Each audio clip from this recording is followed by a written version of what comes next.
Welcome to our channel. నేను Yagnamurthy. Oscar nomination దక్కడమే చాలా గొప్పతనంగా భావిస్తూ ఉంటారు. అలాంటిది ఆస్కార్ అవార్డు గెలుపొందితే ఇంకెంత గొప్ప. అసలు ఆస్కార్ అవార్డుల్ని ఎంపిక చేసే కమిటీలో మెంబర్షిప్ రావడం అంటే మరింత గొప్ప. సో అలాంటి ఒక అరుదైనటువంటి గౌరవాన్ని రాజమౌళి ఇప్పుడు పొందారు. కేవలం ఆయన మాత్రమే కాదు, ఆయన భార్య రమా రాజమౌళికి సైతం ఆస్కార్ కమిటీలో చోటు లభించింది. సో 487 మంది కొత్తగా ఆస్కార్ జ్యూరీకి ఆ నిర్వాహకులు ఆహ్వానాలు పంపారు. సో ఈ సంవత్సరం ఆస్కార్ వచ్చిన నామినేషన్స్ని వాటిలో విజేతలుగా నిలిపే బాధ్యతల్ని స్వీకరించాల్సిందిగా అందులో వాళ్ళు కోరారు. సో అలా ఇప్పుడు రాజమౌళి RRR అనే సినిమాతోటి ఆయన ఖ్యాతి ఏ రేంజ్కి వెళ్ళిందో మనందరికీ తెలుసు. ఆ సినిమాలో ఆయన తీసినటువంటి నాటు నాటు అనే పాట, ఆ పాట రాసినటువంటి చంద్రబోస్కి, ఆ పాటకు స్వరాలు కూర్చున్నటువంటి కీరవాణికి ఆస్కార్ గౌరవం లభించింది. సో ఆస్కార్ ప్రతిమను వాళ్ళిద్దరూ కూడా సగర్వంగా ఎత్తి పట్టుకుంటే ప్రతి భారతీయుడి ఛాతి ఉప్పొంగిపోయింది. సో అలాంటి ఒక గొప్ప ఖ్యాతికి కారణమైనటువంటి రాజమౌళి, అలాగే ఆయన సినిమాలన్నిటికీ కూడా దాదాపుగా అన్నిటికి కూడా కాస్ట్యూమ్ డిజైనర్గా వ్యవహరించినటువంటి ఆయన సతీమణి రమా రాజమౌళికి కూడా సో ఆస్కార్ కమిటీలో సభ్యులుగా చేరమంటూ ఆహ్వానాలు అందాయి. ఒక్కసారి వాటి వివరాలలోకి వెళితే మనం రాజమౌళి, రమా రాజమౌళి, ప్రేమ్ రక్షిత్కు అరుదైన గౌరవం ఆస్కార్ కమిటీలో స్థానం. సో ప్రేమ్ రక్షిత్ భారతదేశం నుంచి ఆ కమిటీలో ఆహ్వానం అందుకున్న వాళ్ళలో నాటు నాటు అనే సాంగ్, దానికి కొరియోగ్రఫీ చేసినటువంటి ప్రేమ్ రక్షిత్ కూడా ఉన్నారు. సో ఆ రకంగా RRR సినిమా అనేది ప్రేమ్ రక్షిత్కి కూడా ఎంతో గొప్ప పేరు సంపాదించి పెట్టింది. మనందరికీ తెలుసు, పోయినసారి ఆస్కార్ అవార్డుల ప్రధానోత్సవంలో నాటు నాటు అనే పాట ప్రదర్శిస్తే దానికి వచ్చినటువంటి అప్లాజ్ ఏ రీతిలో ఉందో మనం చూసాం. సో అక్కడ కూడా అక్కడి అమెరికన్ స్థానిక కళాకారులతో ప్రేమ్ రక్షిత్ తనే స్వయంగా ఆ పాటకి నృత్యాలను సమకూర్చారు, వాళ్ళ చేత కొరియోగ్రఫీ చేశారు. సో అలాంటి ప్రేమ్ రక్షిత్కు సైతం కూడా ఇక్కడ ఆస్కార్ కమిటీలో మనకు చోటు లభించింది. అలాగే ఇక భారతదేశం నుంచి చూసుకుంటే మిగతా ఇంకా వీళ్ళు మాత్రమే కాకుండా షబానా ఆజ్మీ, మనందరికీ తెలుసు, అటు ప్యారలల్ సినిమా ఇటు కమర్షియల్ సినిమా అనే తేడా లేకుండా 2 రకాల సినిమాల్లో కూడా ఆమె అనేక పాత్రలు చేసి గొప్ప నటిగా పేరు ప్రఖ్యాతులు సంపాదించుకున్నారు.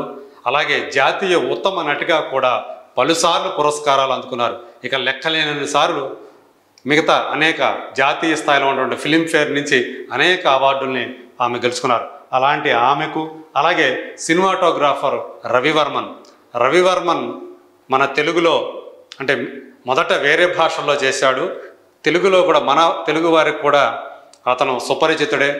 తేజ డైరెక్ట్ చేసినటువంటి జై అనే సినిమా, ఆ సినిమాతోటే నవదీప్ హీరోగా పరిచయం అయ్యాడు.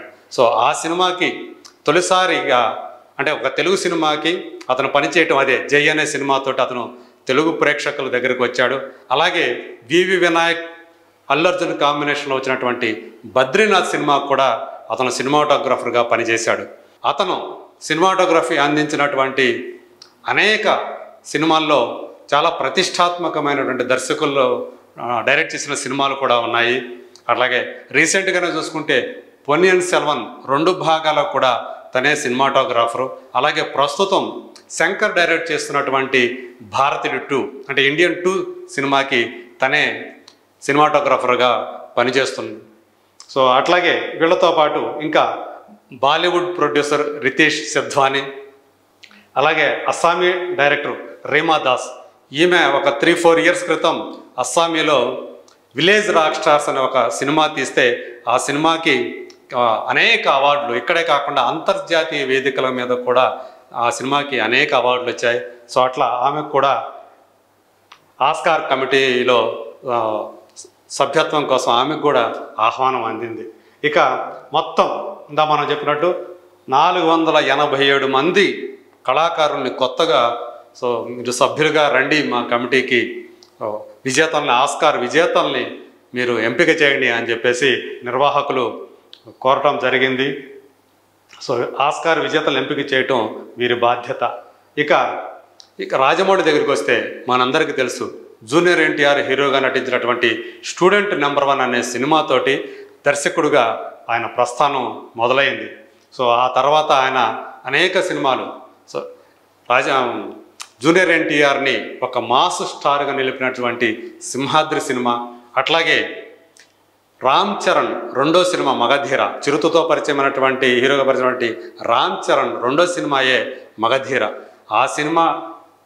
ఆ సినిమాతోటి అతను జాతీయ స్థాయిలో గుర్తింపు తెచ్చుకున్నాడు రాజమౌళి. ఆ సినిమాకి పనిచేసిన టెక్నీషియన్ కన్నల్ కానివ్వండి, వీళ్ళందరికీ కూడా జాతీయ అవార్డులు వచ్చాయి. అట్లా మగధీర అనే సినిమాతోటి అతను ఇక్కడ కేవలం తెలుగునాటే కాకుండా తెలుగునాట బయట కూడా సరిహద్దులు దాటిపోయినాయి ఆయన ఖ్యాతికి. అట్లాగే ఈగ అనే సినిమా కూడా ఆయనకి జాతీయ స్థాయిలో ఎంతో గుర్తింపు తీసుకొచ్చింది. అట్లాగే బాహుబలి సిరీస్, ప్రభాస్ అనే ఒక స్టార్ని, ఒక మామూలు స్టార్ని పాన్ ఇండియా స్టార్గా మార్చినటువంటి సినిమా బాహుబలి సిరీస్. అలాంటి సినిమాతో బాహుబలి 2తో కూడా ఆయన ఎన్నో రికార్డుని క్రియేట్ చేశారు. ఆ సినిమా యుఎస్లో కూడా చాలా గొప్పగా ఆడింది, అట్లాగే జపాన్లో గొప్పగా ఆడింది. ఆ తర్వాత RRR సినిమా, ముందుగా చెప్పుకున్నట్లు ఆ సినిమాలో అటు జూనియర్ ఎన్టీఆర్ ఇటు రామ్ చరణ్ ఇద్దరు గతంలో ఆయనతో పనిచేసినటువంటి ఆ స్టార్స్ ఇద్దరిని కూడా ఒకే సినిమాలో సమాన స్థాయి సమాన ఇమేజ్ ఉన్నటువంటి ఇద్దరు స్టార్లు కలిసి నటించడం అనేది చాలా సంవత్సరాల తర్వాత మళ్ళీ ఇప్పుడే జరిగింది.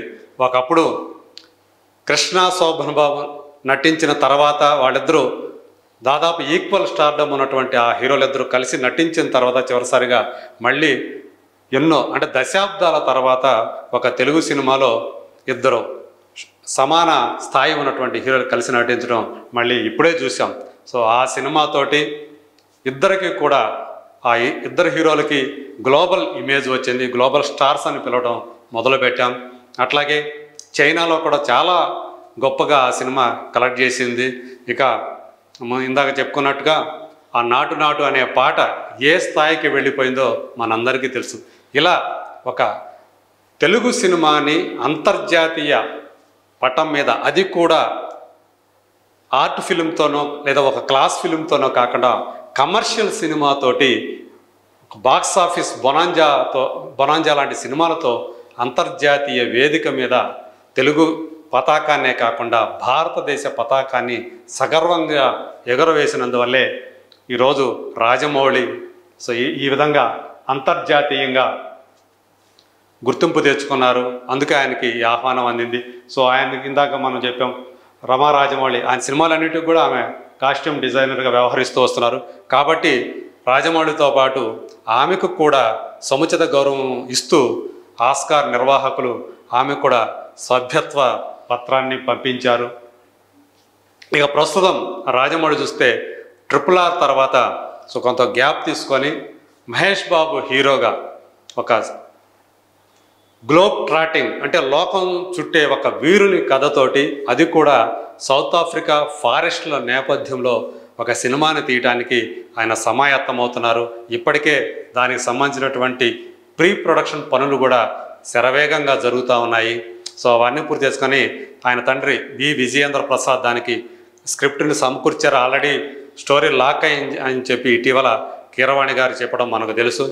ఈ సినిమాకు కూడా కీరవాణి గారు సంగీతం అందిస్తున్నారు, మనందరికీ తెలుసు. కీరవాణి రాజమౌళి కాంబినేషన్ అనేది వాళ్ళిద్దరి మధ్య అన్నదమ్ముల బంధం ఉంది.